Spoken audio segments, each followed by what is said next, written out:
안녕하세요. 오늘의 로앤피 조현미 기자입니다. 오늘은 장승주 기자와 함께하겠습니다. 안녕하세요. 안녕하세요.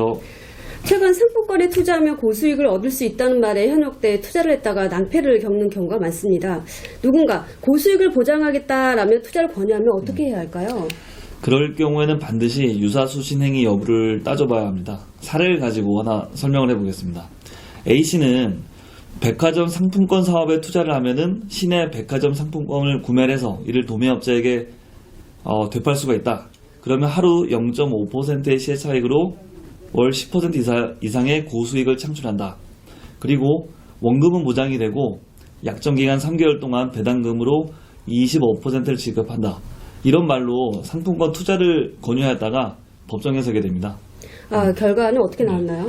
1심 법원에서 징역 2년의 실형을 받았습니다.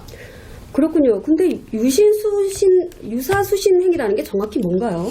네, 그 유사수신 행위라는 것은 다른 법령에 인가, 허가를 받지 않고 또는 등록이나 신고 등을 하지 않으면서 불특정 다수인으로부터 자금을 조달하는 것, 이것을 업으로 하는 행위를 말합니다.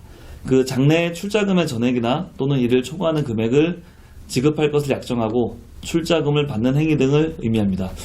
이거는 법률에 기재되어 있는 것 그대로 말씀드린 건데요. 쉽게 말해서 금융기관이 아닌데 원금 보장뿐만 아니라 그 이상의 고수익을 제시하며 그 투자를 받는다면은 유사수신 행위로 처벌을 받을 수가 있습니다.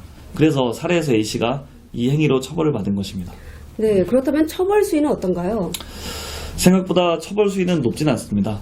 그 5년 이하의 징역 또는 5천만 원 이하의 벌금에 처한다고 규정이 되어 있습니다.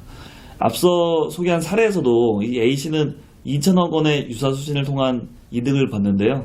규모가 대단히 큼에도 불구하고 2년의 실형을 받은 점을 보아도 상대적으로 처벌 수위가 낮습니다.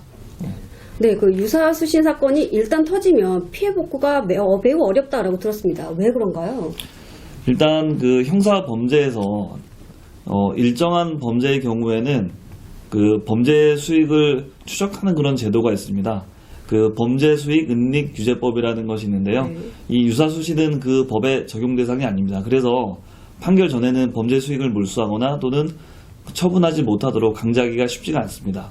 그래서 수사가 시작될 무렵이면 대부분의 유사수신의 경우에는 돈이 모두 빠져나간 뒤라고 보시면 될 것 같습니다. 네, 그렇군요. 누군가 원금 반환 약정, 높은 수익률 보장 등을 제시하며 투자를 권유하면 유사수신은 아닌지 반드시 살펴봐야 되겠습니다. 지금까지 오늘의 로앤피였습니다. 고맙습니다.